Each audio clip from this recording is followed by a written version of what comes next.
En la mañana del baby shower de mi nuera, nuestra ama de llaves me jaló hacia la despensa oscura y cerró la puerta de golpe poniéndole seguro.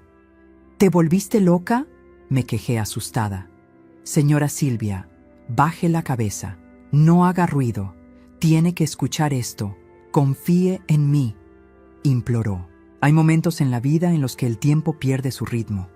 No hay ruido, no hay aire, solo el eco de una traición latiendo con fuerza en tus propias sienes. Si alguna vez has entregado tu confianza ciega a alguien que, a escondidas, solo afilaba el cuchillo para destruirte, acompáñame.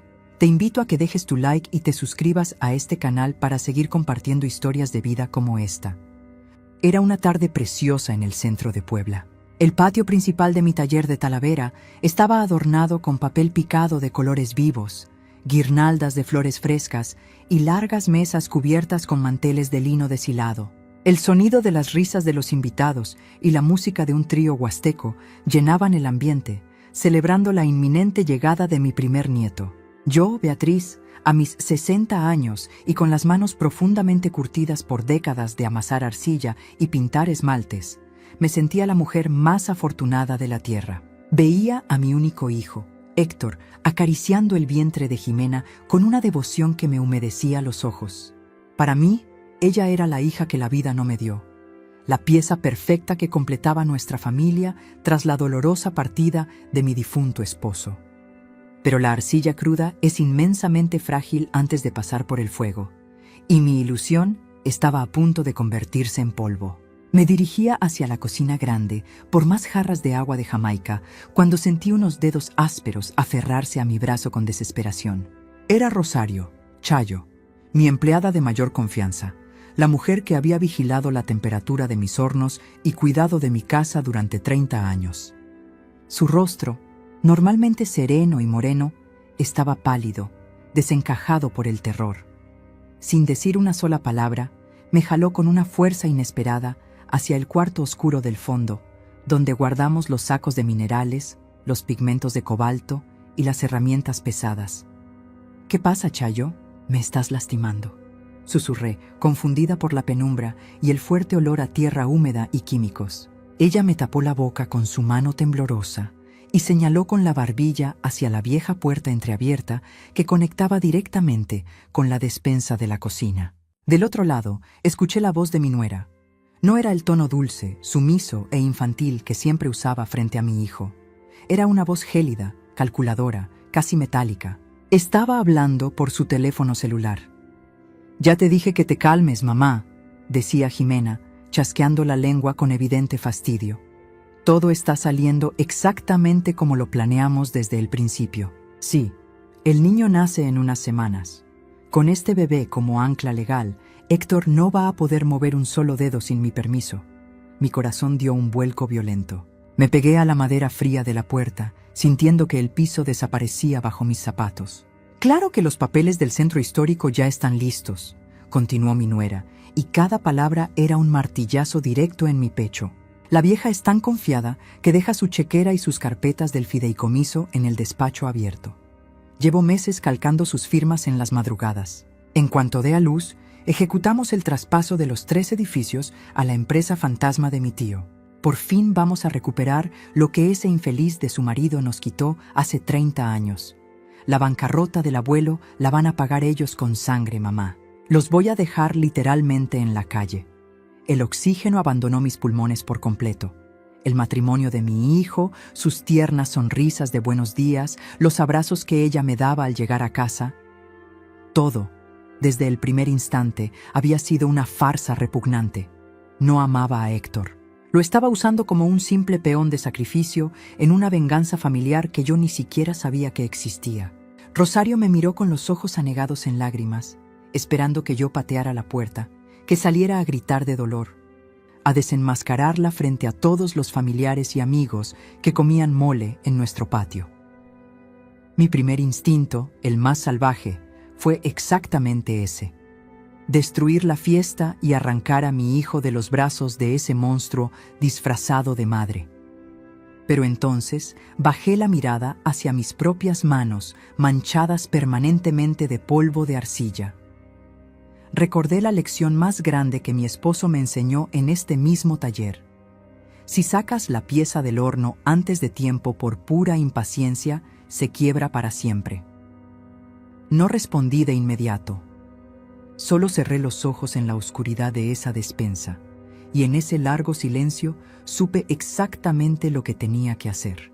Sin embargo, el precio emocional que mi hijo Héctor iba a tener que pagar por mi descubrimiento era algo para lo que ninguna de las dos estaba verdaderamente preparada. El frío de la pared de adobe contra mi espalda me ancló a la realidad. Chayo me miraba aterrada, con la respiración entrecortada, esperando el estallido. Pero el estallido nunca llegó, solo la miré. Y en ese silencio sofocante de la despensa, entendí que mi familia había sido invadida. La bancarrota del abuelo, había dicho ella en el teléfono. Mi mente viajó 30 años atrás, tratando de armar un rompecabezas oxidado. Mi difunto esposo fue un hombre recto que construyó este taller de Talavera a base de madrugadas y quemaduras en los brazos. Jamás arruinó a nadie con dolo. Si hubo socios que cayeron durante las devaluaciones de aquella época, fue por la brutalidad de la economía, no por malicia nuestra. Que una familia hubiera incubado un rencor tan venenoso durante décadas, al punto de criar a su hija para infiltrarla en mi casa y destruirnos desde las entrañas, era una perversidad que me revolvía el estómago. ¿Cuántas veces tuve la verdad frente a mí y elegí cerrar los ojos? Recordé las tardes en que Jimena se negaba a comer con nosotros, alegando fatiga. Recordé su repentino y sospechoso interés en ayudarme a organizar los archivos físicos de mi despacho. Fui yo misma quien le abrió la puerta del archivero de caoba. Yo le entregué las llaves de nuestra intimidad financiera, convenciéndome de que era una muchacha moderna y hacendosa que solo quería quitarme un peso de encima. Fui yo quien le dijo a Héctor: «Hijo, qué bendición encontrar a una mujer tan dispuesta a cuidar lo nuestro. ¡Qué estupidez!». Mi necesidad desesperada de ver la casa llena de nietos, de sentir que el linaje de mi esposo continuaba, me hizo tragarme cada una de sus actitudes calculadoras, disfrazándolas de amor. Construí un castillo de mentiras para proteger mi propia ilusión. Respiré hondo. El olor a tierra mojada, a óxido de cobre y a leña quemada inundó mis pulmones. Ese aroma era mi sangre.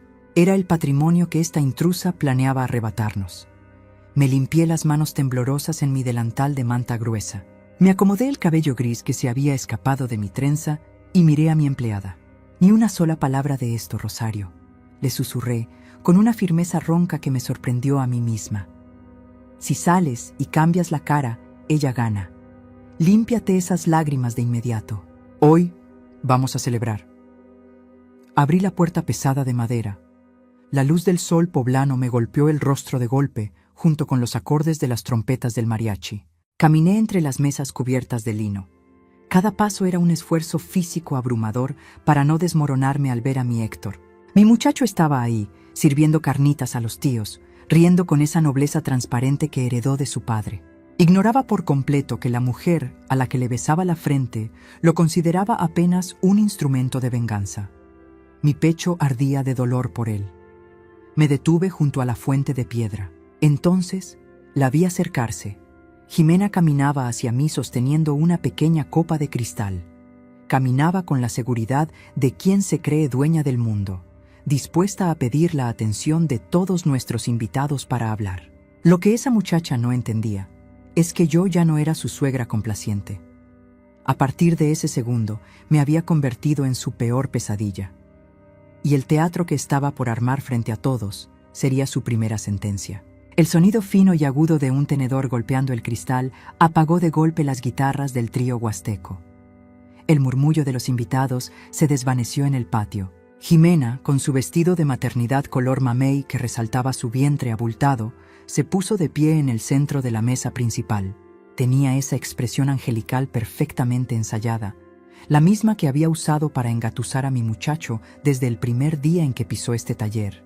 «Familia, amigos», comenzó, con una voz aterciopelada que ahora me provocaba una repulsión física insoportable. «Hoy no solo celebramos la llegada de este pedacito de cielo. Hoy quiero brindar por las raíces, por el legado inquebrantable de esta casa.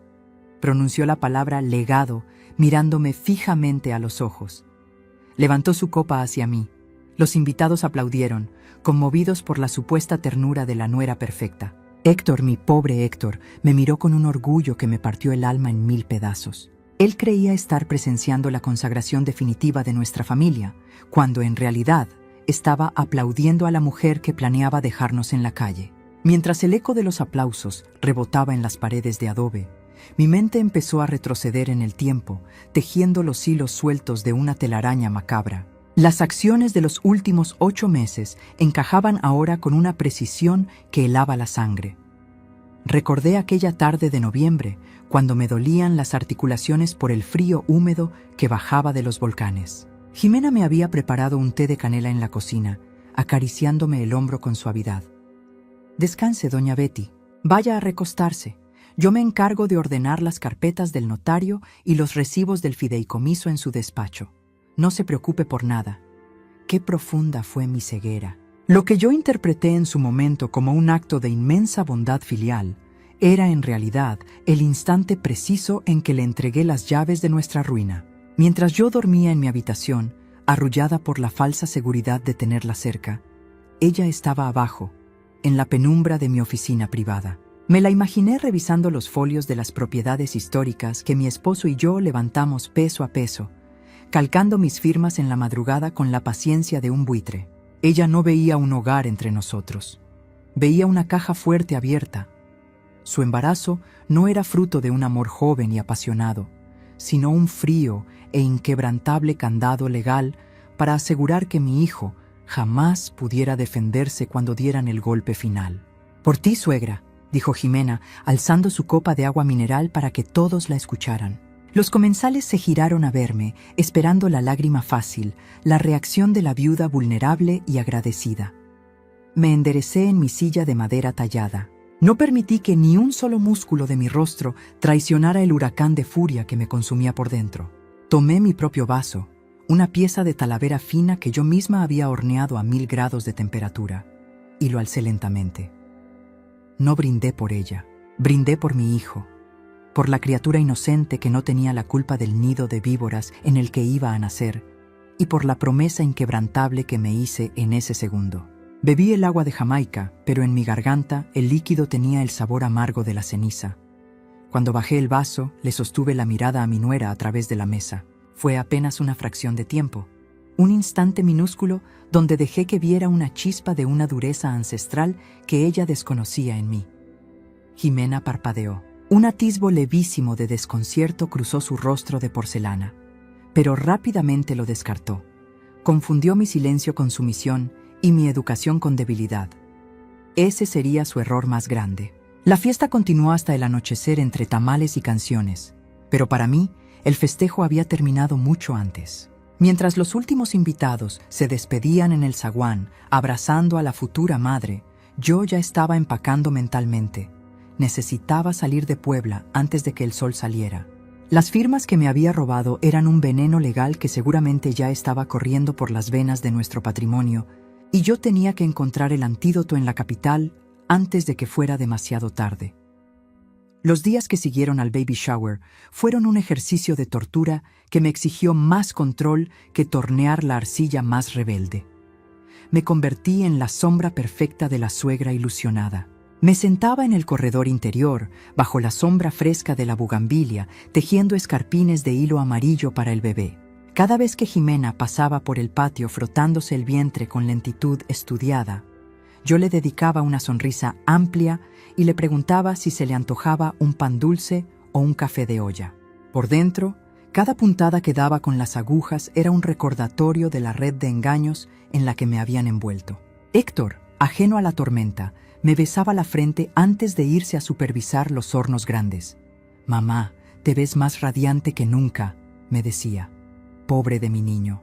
No sabía que la luz en mis ojos no era alegría, sino el brillo frío de quien afila su instinto de supervivencia para proteger a su cría. Una mañana de martes, con la excusa de que necesitaba buscar unos pigmentos de cobalto especiales que solo vendían en el centro del país, tomé un autobús hacia la Ciudad de México. Mientras el paisaje imponente del Popocatépetl se quedaba atrás por la ventana, Mi mente repasaba cada documento, cada papel que yo había firmado o dejado a la vista en los últimos meses. Llegué a un edificio alto y sobrio de cristal en Paseo de la Reforma, un lugar que contrastaba violentamente con el adobe y la cantera de mi Puebla querida. Allí me esperaba el licenciado Montes de Oca, un hombre de cabello ralo y mirada aguda que había sido el estratega legal de mi difunto esposo durante la crisis de los 90. Cuando me vio entrar sin previo aviso, supo de inmediato que algo andaba muy mal. Nos encerramos en su despacho. Le pedí, con la voz seca y sin rodeos, que rastreara cualquier movimiento registrado a mi nombre o al del taller en el registro público de la propiedad y del comercio. Montes de Oca tecleó en su computadora durante lo que pareció una eternidad.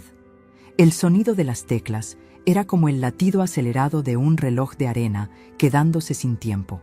De pronto, el abogado se detuvo.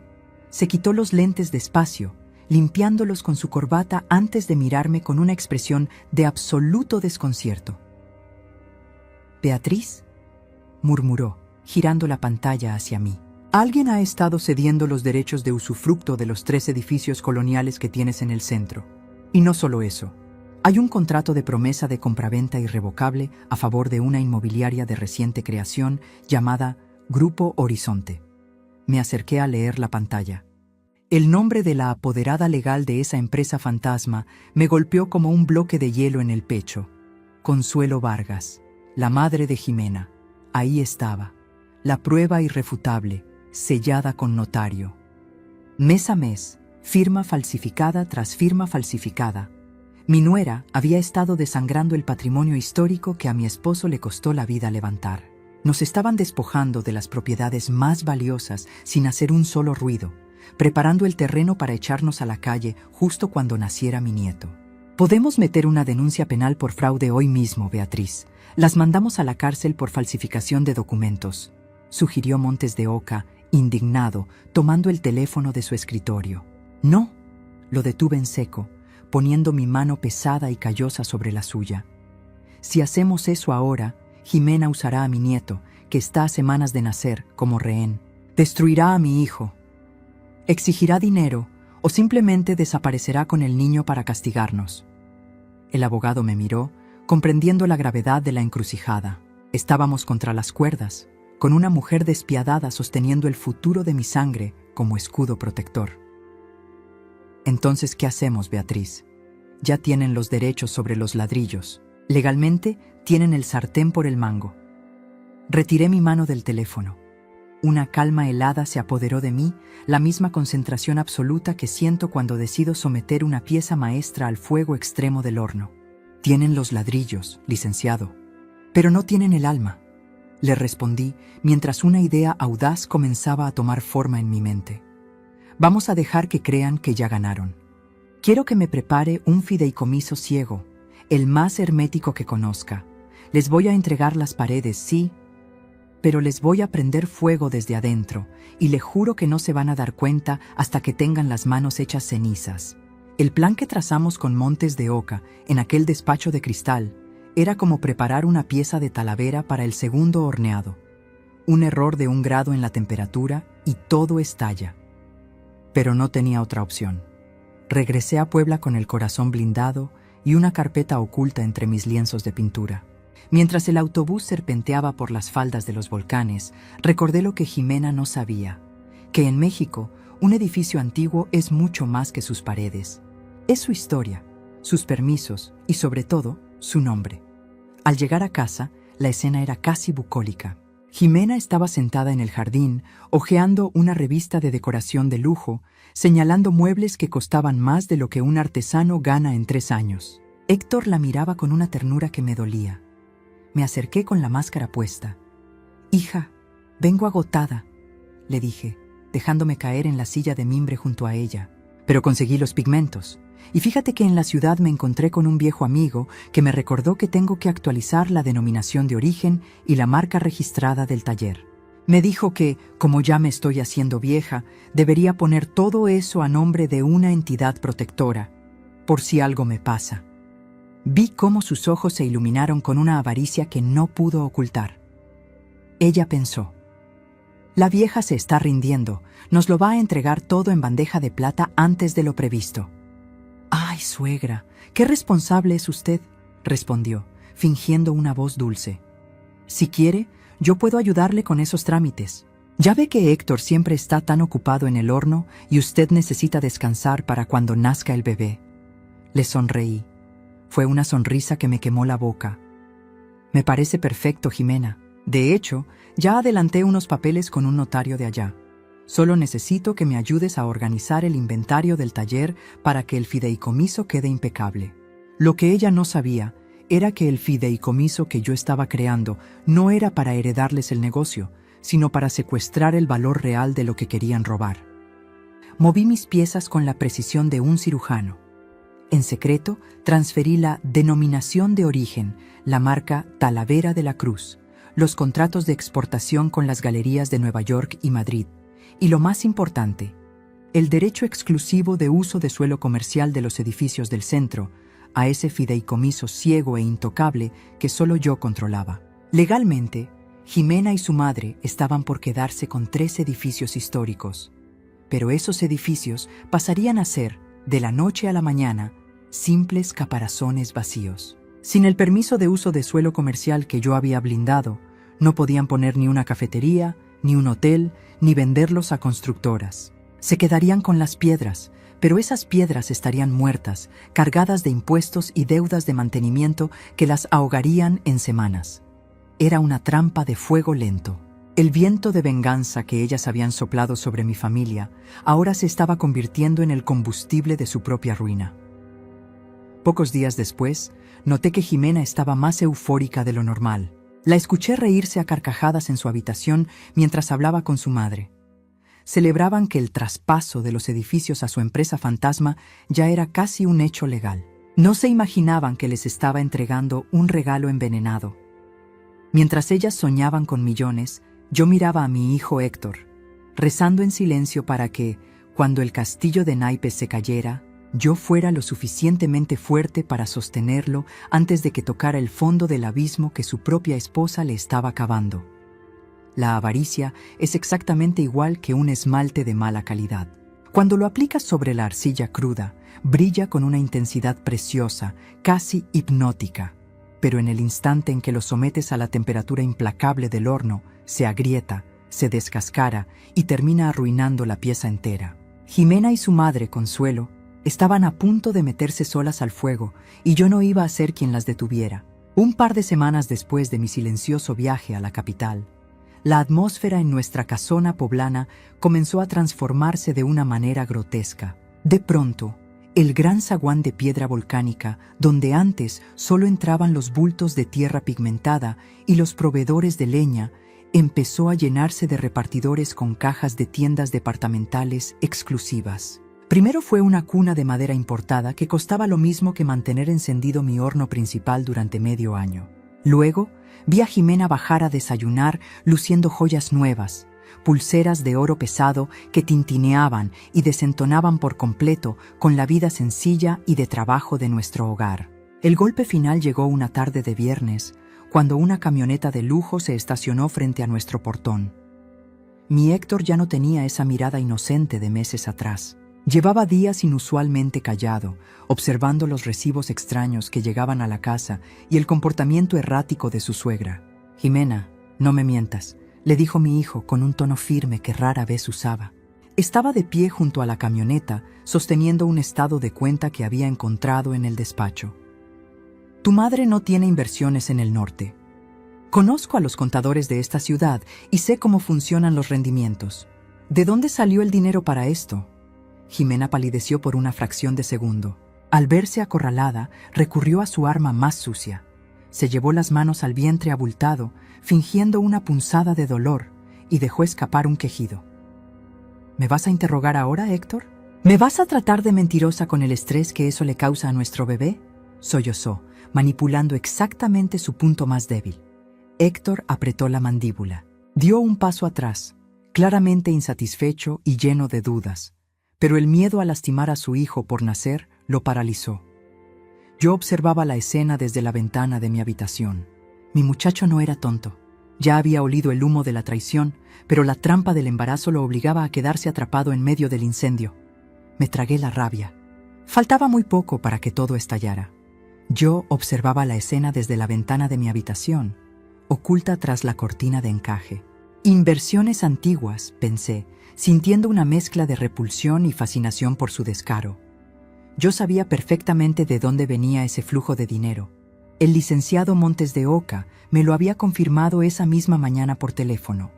Consuelo y Jimena, mareadas por el espejismo de tener los títulos de propiedad a nombre de su empresa fantasma, habían acudido a prestamistas privados y bancos de segundo nivel. Usaron mis 3 edificios coloniales como garantía para solicitar líneas de crédito millonarias. Como las propiedades estaban valuadas en una fortuna histórica, los acreedores soltaron el dinero de inmediato, ignorando por completo que esos ladrillos pronto serían un cascarón inútil gracias al fideicomiso que yo había instaurado en la sombra. Madre e hija estaban gastando a manos llenas un dinero que no era suyo. Se estaban ahogando voluntariamente en deudas de intereses altísimos, financiando ropa de diseñador y vehículos para presumir un estatus que siempre nos envidiaron. Y lo mejor de todo es que lo hacían con una arrogancia tan inflada que las cegaba ante el abismo oscuro que se abría justo bajo sus pies. Me dediqué a ser la espectadora más amable de su propia destrucción. Les servía tazas de café de olla humeante mientras ellas hojeaban revistas de viajes a Europa para después de la cuarentena del bebé. Me tragaba la rabia de ver a esas mujeres pisotear la dignidad de mi casa, sabiendo que cada peso que gastaban era un eslabón más en la pesada cadena de hierro que las arrastraría al fondo. Sin embargo, la soberbia es un veneno que nubla el juicio de forma alarmante. Al creerse ya las dueñas absolutas de nuestra riqueza, comenzaron a descuidar las formas. La falsa máscara de la nuera devota empezó a resquebrajarse, y la verdadera naturaleza altanera de su madre estaba por desatar una fricción insoportable en la mesa misma de mi comedor.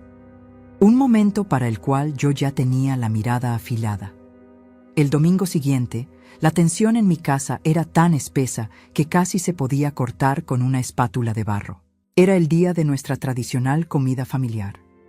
Había pasado toda la mañana tostando chiles mulatos, pasillas y ajonjolí en el comal para preparar el mole poblano que tanto le gustaba a mi hijo.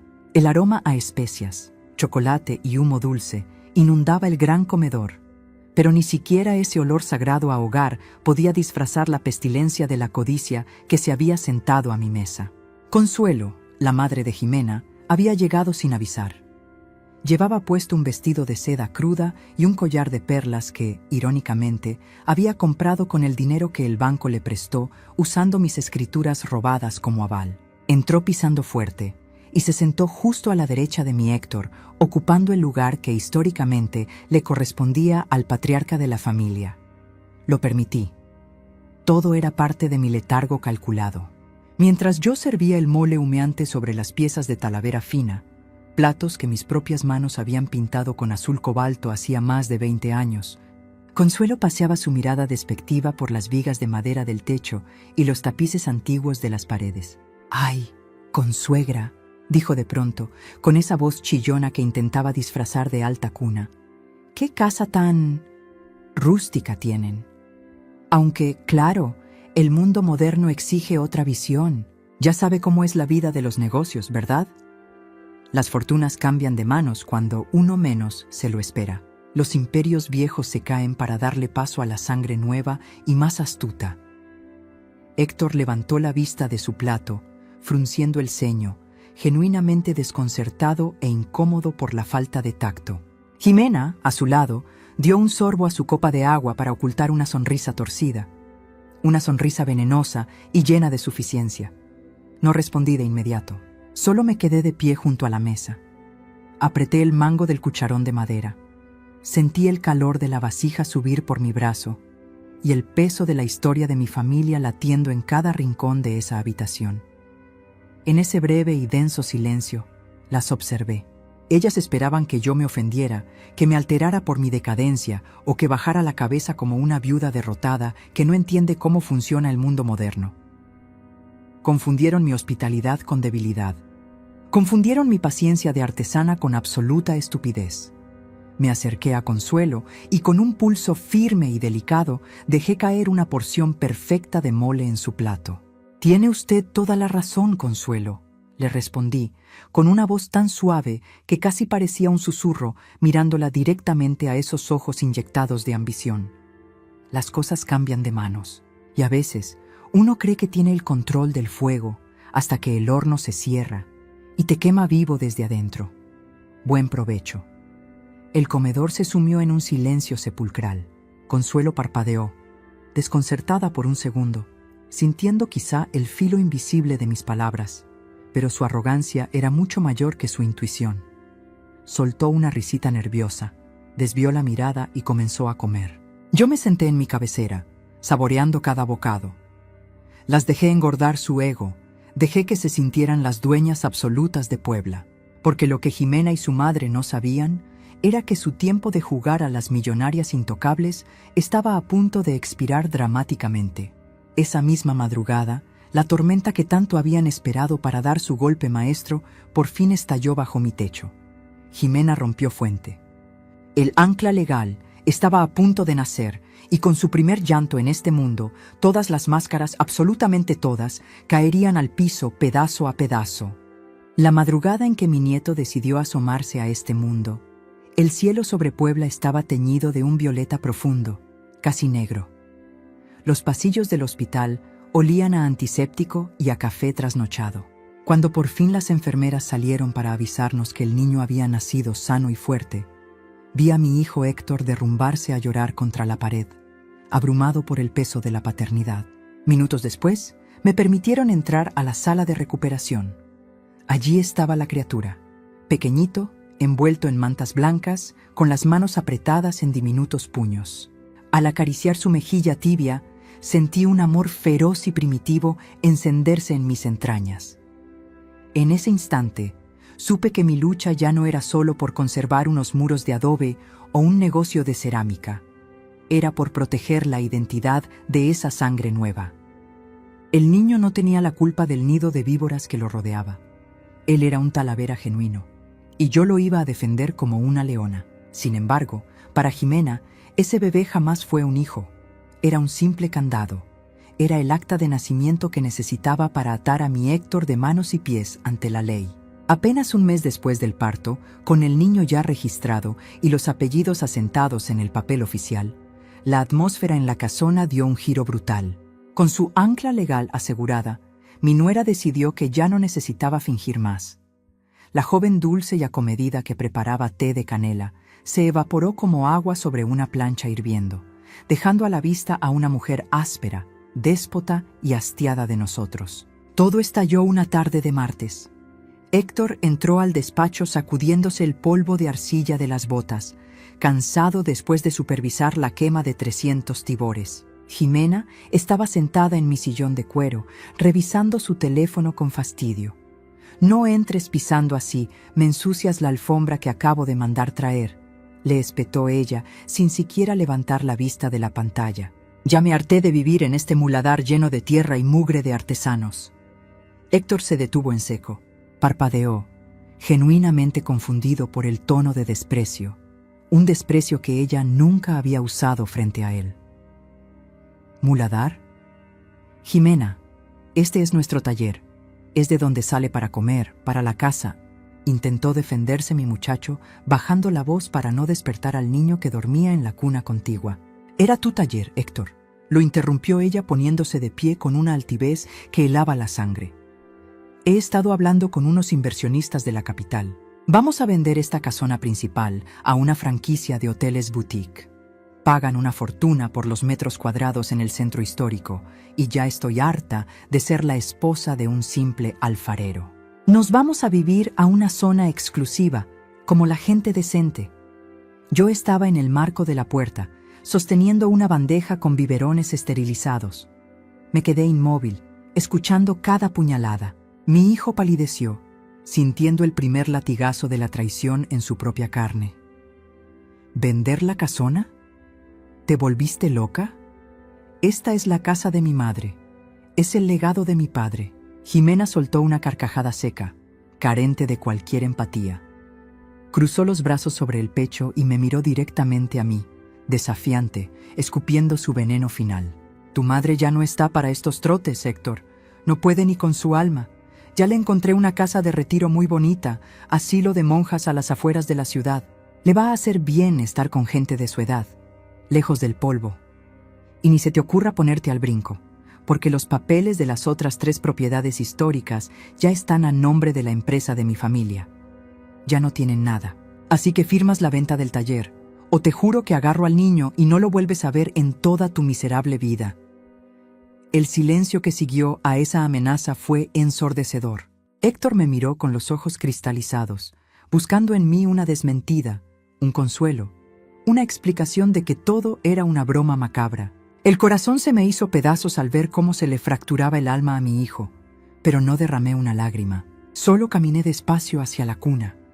Arropé a mi nieto y miré a mi nuera con la piedad que se le tiene a un animal que camina ciego hacia el abismo. Porque lo que Jimena no sabía en ese instante de soberbia es que su dichosa venta con los hoteleros estaba a punto de chocar de frente contra un muro de acero legal que ella misma había ayudado a construir sin darse cuenta. La codicia tiene un sonido peculiar. Es como el crujido levísimo que hace una vasija de barro defectuosa segundos antes de partirse a la mitad. Jimena y su madre llevaban semanas escuchando ese crujido sin darse cuenta, sordas por el ruido de su propia arrogancia, hasta que la realidad les reventó en la cara con la fuerza de un mazo. 3 días después de aquella amenaza repulsiva en mi despacho, sonó el teléfono de disco que conservo en la cocina de Talavera. Era el licenciado Montes de Oca. Yo estaba limpiando los pinceles de pelo de camello con aguarrás, pero al escuchar su tono de voz, detuve mis manos por completo. Beatriz, el horno se cerró, me dijo el abogado, con una satisfacción áspera que me erizó la piel. Acaba de suceder. Me senté en el banquillo de madera, cerré los ojos y escuché la crónica de la caída. Esa misma mañana, Jimena y Consuelo habían llegado a una de las notarías más prestigiosas de Polanco, en la capital. Llevaban sus mejores trajes de seda, perfumes importados y la arrogancia inflada al límite. En la sala de juntas de caoba, las esperaban los inversionistas de la cadena hotelera, listos para firmar un cheque con más ceros de los que mi hijo y yo veríamos en 3 vidas de trabajo artesanal. Habían descorchado champaña antes de tiempo, pero cuando el notario principal, un hombre meticuloso y de la vieja guardia, revisó los folios del registro público que mi nuera le entregó con tanto orgullo, el sello de goma jamás tocó el papel. «Señoras, aquí hay un impedimento insalvable», les dijo el notario, quitándose los anteojos de lectura. Ustedes, o mejor dicho, la empresa de la señora Consuelo, efectivamente poseen los títulos de propiedad física de los muros. Pero los 3 edificios están bajo un régimen estricto de patrimonio histórico inmobiliario. Y lo más grave, el derecho de uso de suelo comercial, la marca de origen y los permisos de modificación estructural no les pertenecen. Montes de Oca me contó que el rostro de Consuelo perdió todo el color, como si le hubieran vaciado las venas. Jimena, temblando de rabia, exigió saber de qué estaba hablando. Esos derechos intangibles, que son los que realmente le dan valor comercial a las propiedades, fueron transferidos hace meses a un fideicomiso ciego e irrevocable por la dueña original, la señora Beatriz, explicó el notario, cerrando la carpeta de golpe. Sin la firma de ese fideicomiso, ustedes no pueden poner ni un clavo en la pared, mucho menos demoler para hacer un hotel boutique. Para fines de negocio, estas escrituras son un simple pedazo de papel viejo. Los inversionistas hoteleros, hombres de negocios que no perdonan un solo error legal, se levantaron de la mesa furiosos por la pérdida de tiempo y cancelaron el trato en ese mismo instante. Pero la pesadilla para mi nuera y su madre apenas comenzaba. Al caerse la venta, el castillo de naipes financiero que habían levantado a mis espaldas se desplomó con una violencia brutal. Los bancos de segundo nivel y los prestamistas usureros que les habían soltado millones de pesos para financiar su nueva vida de lujo, se enteraron del bloqueo notarial. Al darse cuenta de que las propiedades que tenían como garantía no valían nada en el mercado comercial, entraron en pánico. En menos de 48 horas, las líneas de crédito de Consuelo fueron congeladas. Los pagarés comenzaron a generar intereses moratorios asfixiantes. Los despachos de cobranza empezaron a llamarlas de madrugada. La soga de seda que ellas mismas se habían atado al cuello, de pronto, comenzó a apretarles la garganta. Colgué el teléfono en mi cocina, sintiendo el aroma intenso del aguarrás mezclado con el café de olla. Respiré hondo. Mi pecho subía y bajaba con una mezcla de triunfo y una profunda tristeza, porque sabía que la bestia herida estaba a punto de dar sus últimos zarpazos. Efectivamente, esa misma tarde, el celular de mi Héctor sonó. Era Jimena. Estaba histérica, llorando a gritos, exigiendo que empacáramos y nos presentáramos a primera hora del día siguiente en un bufete de abogados en la Ciudad de México. Creían que, al tener a mi nieto como escudo, podrían obligarme a deshacer el fideicomiso para salvarlas de la ruina inminente. No sabían que al citarnos en ese despacho, solo estaban cavando su propia tumba, invitándome a arrojar la última palada de tierra sobre su farsa. El viaje por carretera hacia la Ciudad de México tuvo la densidad de un funeral en vida. Héctor conducía en silencio, apretando el volante con los nudillos blancos, confundido por la repentina y violenta urgencia de su esposa. Llegamos a un edificio pretencioso de cristal y acero en Santa Fe, un lugar estéril que no sabía a hogar, ni a barro, ni a familia. Al entrar a la sala de juntas, el aire acondicionado me golpeó como un témpano. La mesa era de un mármol negro y frío. Del otro lado, sentadas con la postura rígida de dos animales acorralados, estaban Jimena y Consuelo. Las acompañaba un abogado de traje brillante y sonrisa torcida. Las ojeras oscuras bajo el maquillaje de mi nuera y el leve temblor en las manos de su madre delataban el pánico que las consumía por dentro. Los bancos ya les estaban respirando en la nuca. «Siéntense y no me interrumpan», soltó Jimena apenas cruzamos la puerta. No hubo buenos días, ni asomo de cortesía. Héctor la miró, buscando a la mujer dulce con la que había compartido la cama, pero solo encontró a una extraña de mirada gélida. «Jimena, por el amor de Dios, ¿qué es este circo?» «¿Dónde está mi hijo?», preguntó él con la voz quebrada por la angustia. Consuelo soltó una risa seca, desprovista de cualquier calidez humana. Fue ella quien tomó la palabra, mientras su hija se cruzaba de brazos, desafiante.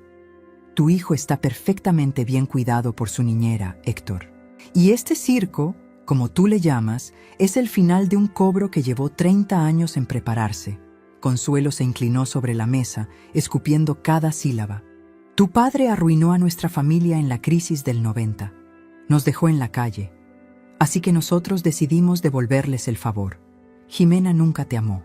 Tu matrimonio fue un simple trámite, una estrategia para entrar a tu casa y recuperar con intereses lo que nos robaron. El niño fue el candado que necesitábamos para que no nos pudieran echar a patadas cuando tomáramos los edificios. No hubo gritos histéricos, no hubo platos rotos, solo el zumbido eléctrico del aire acondicionado llenando el silencio más denso que he presenciado en mi vida». Giré el rostro hacia mi hijo. Vi cómo la luz se le apagaba en las pupilas. Su cuerpo entero pareció encogerse en la silla. El hombre fuerte que cargaba bultos de arcilla de 50 kilos ahora parecía un niño golpeado por una realidad incomprensible. Le habían fabricado un amor falso, utilizando su deseo más noble de formar una familia como un arma de destrucción. Ese dolor, esa traición absoluta, le fracturó el alma en un instante. Jimena, implacable y devorada por la urgencia de sus deudas, se dirigió directamente a mí. «Tú te creíste muy astuta, Beatriz. Bloqueaste el uso de suelo con ese fideicomiso ridículo y nos congelaste las líneas de crédito», siseó, golpeando la mesa de mármol con el dedo índice. «Pues se acabó el juego. Tienen exactamente 24 horas para disolver esa trampa legal y firmar la liberación comercial de los 3 edificios». «¿Y si me niego?», pregunté, manteniendo la voz en un tono bajo y monótono, observando la desesperación latente bajo su soberbia. «Si no firmas hoy mismo», amenazó mi nuera con una frialdad demoníaca.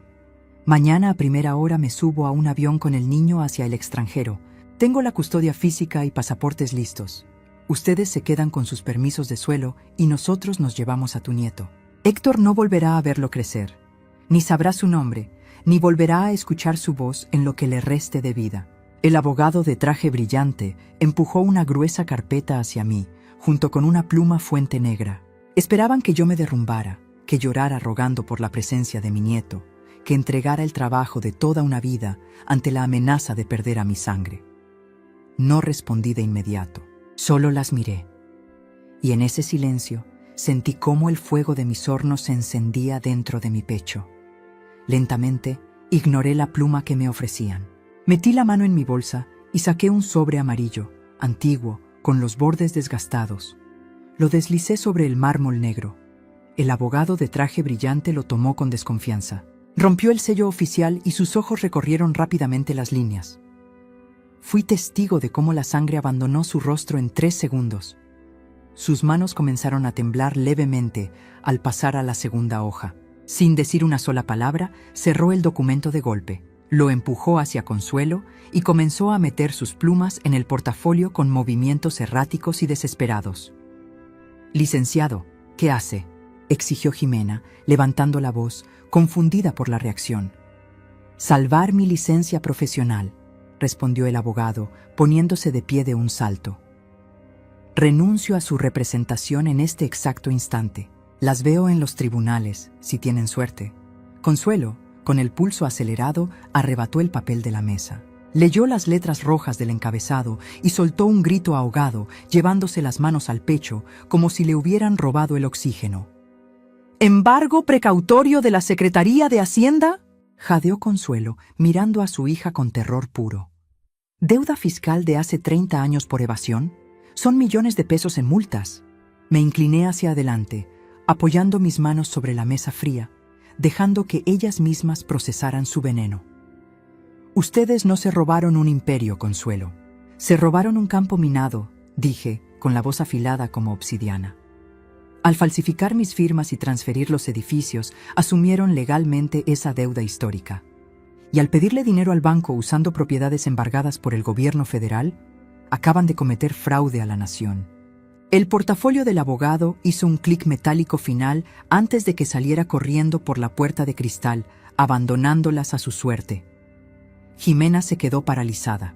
El horno se había cerrado y se estaban quemando vivas.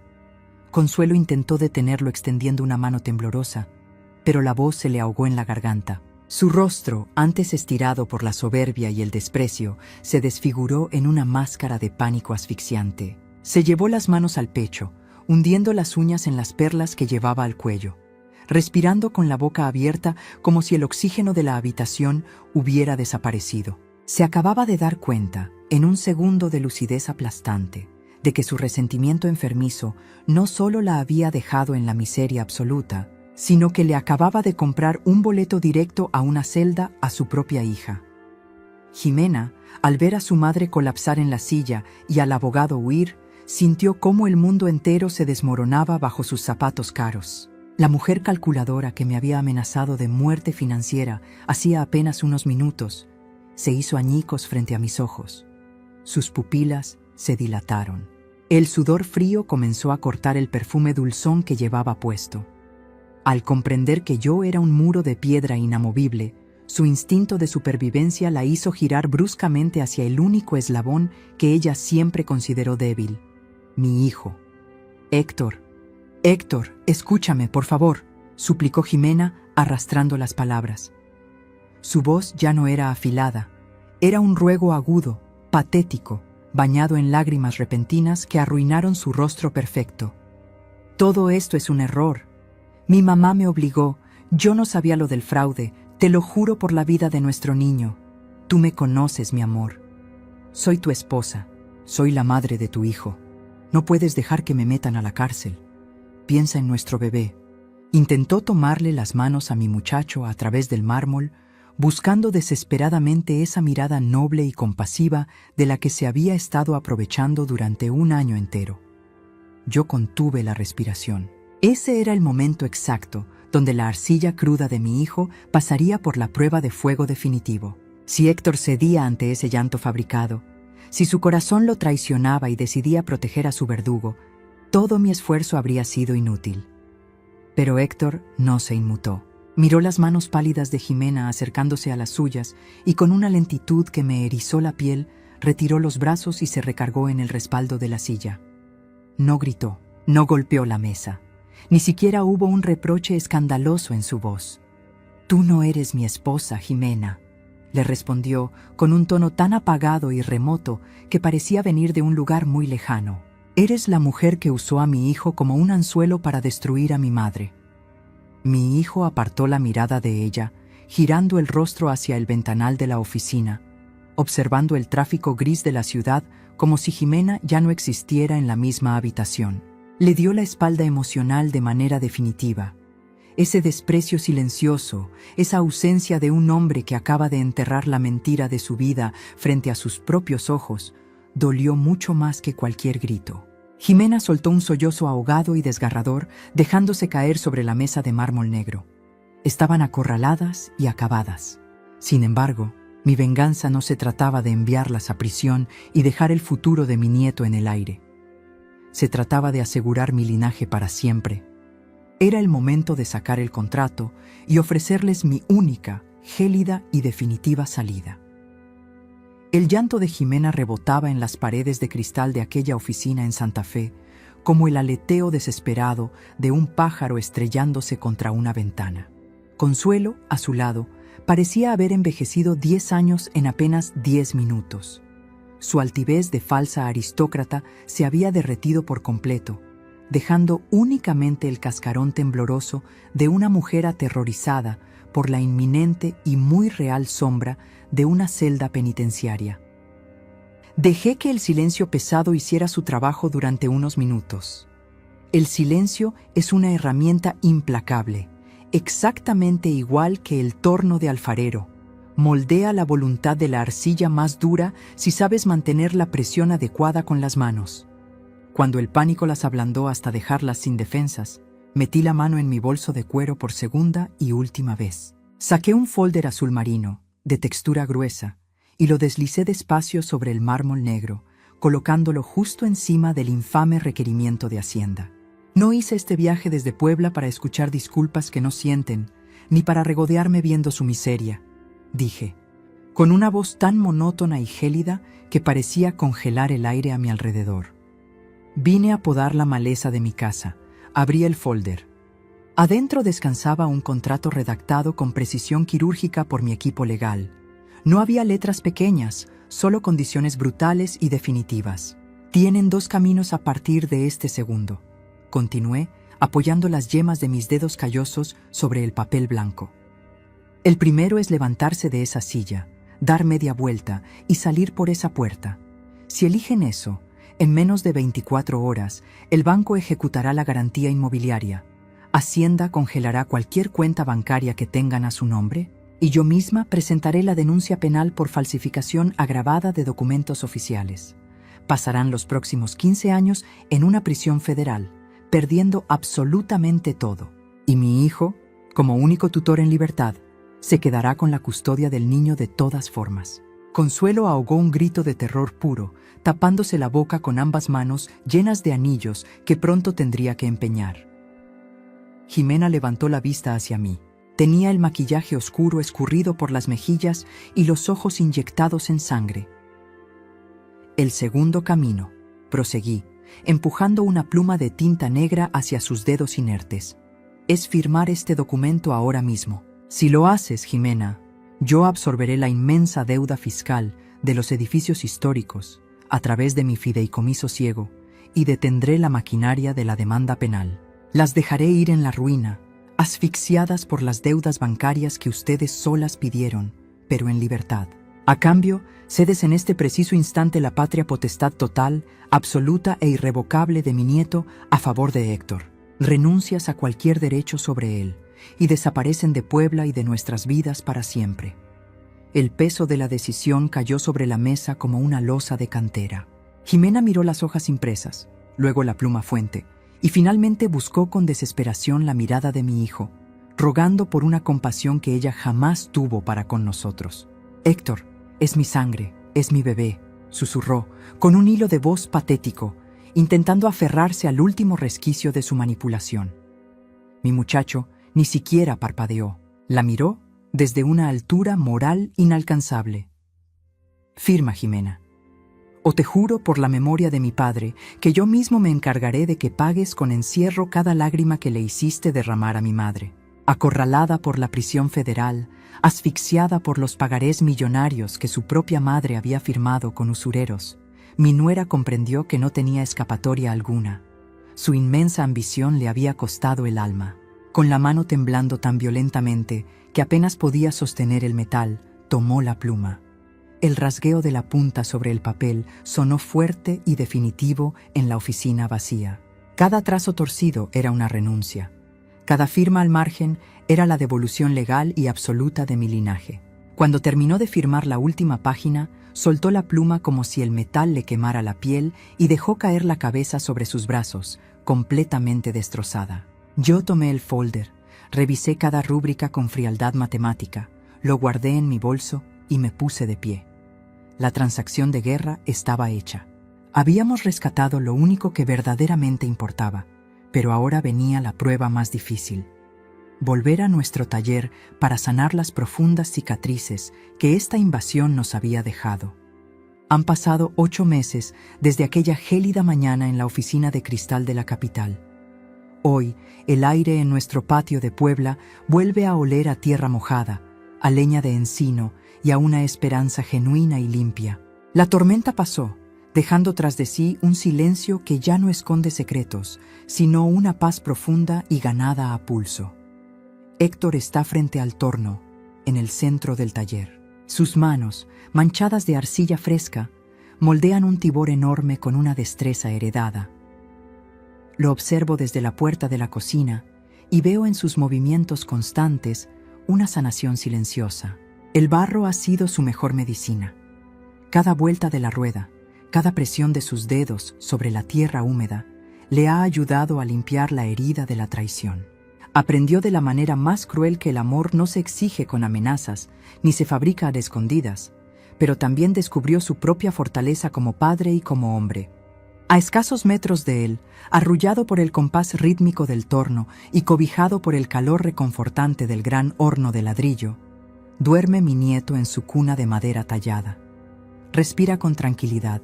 Está a salvo, creciendo en un hogar donde el amor no es una moneda de cambio ni un chantaje legal. Es un Talavera puro, libre de la codicia y el veneno que alguna vez amenazó con asfixiarlo antes de que pudiera dar su primer paso. De Jimena y Consuelo no supimos más de forma directa, aunque los ecos de su ruina llegaron rápidamente. Sé por los abogados que los prestamistas privados no tuvieron piedad. Perdieron los autos, las joyas y el orgullo, ahogadas bajo el peso aplastante de los pagarés usureros que ellas mismas firmaron por pura soberbia. Su sed de destruirnos terminó por devorarlas a ellas. Pero su miseria ya no me pertenece, no ocupa ni un segundo de mis pensamientos. Me acerco a la mesa de secado y tomo entre mis manos un plato recién horneado, aún tibio. El esmalte brilla bajo el sol, inquebrantable, con ese azul cobalto que nos ha dado identidad durante generaciones. Sonrío, comprendiendo al fin mi propio viaje. Y es que la vida, al igual que nuestro oficio ancestral, no perdona el engaño ni la fragilidad de las malas intenciones. El fuego abrasador destruye y vuelve cenizas a todo lo que está hecho de rencor y mentira, pero endurece a la verdadera Talavera para que resista el peso de los siglos. Porque la verdadera riqueza no está en las propiedades físicas o en los títulos que tienes a tu nombre, sino en el linaje, la dignidad y la fuerza interior que jamás permites que te arrebaten. ¿Alguna vez has tenido que tomar una decisión gélida y dolorosa para proteger a los que más amas, incluso defendiéndolos de aquellos que decían ser parte de la familia? Cuéntame tu experiencia en los comentarios y, por favor, escríbeme desde qué país o ciudad me estás escuchando. Me encanta leerlas. Si esta confesión te dio fuerza o tocó tu corazón, dale like y suscríbete al canal para que sigamos tejiendo juntas más historias de resiliencia, valentía y justicia silenciosa. Hasta la próxima.